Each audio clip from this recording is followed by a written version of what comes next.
Les formalités postérieures à la conclusion du contrat. Le contrat de travail doit être déposé ou adressé à l'inspecteur du travail du ressort duquel ce contrat s'exécutera.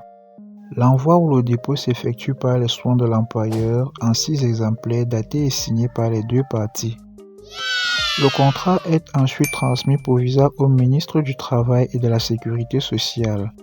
Mais généralement, c'est le délégué régional du Travail et de la Sécurité sociale de la région où le contrat s'exécutera.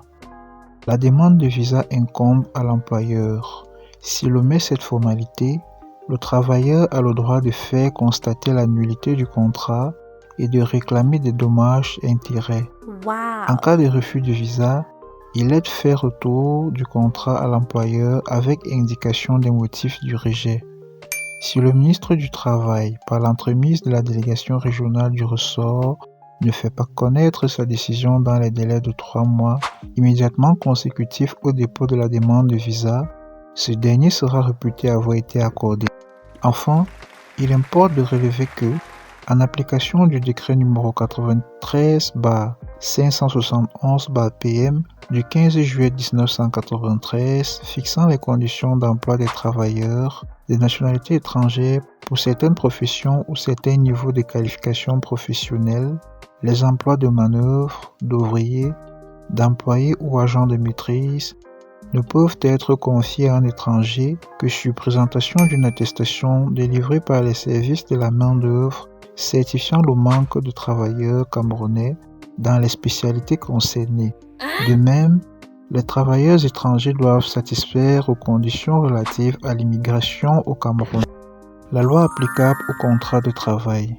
Il ressort de l'article 24, alinéa 1er et 2 du Code du travail que, dès lors qu'un contrat de travail est conclu pour être exécuté au Cameroun, il est soumis aux dispositions de ce code, quel qu'en soit le lieu de la conclusion du dit contrat.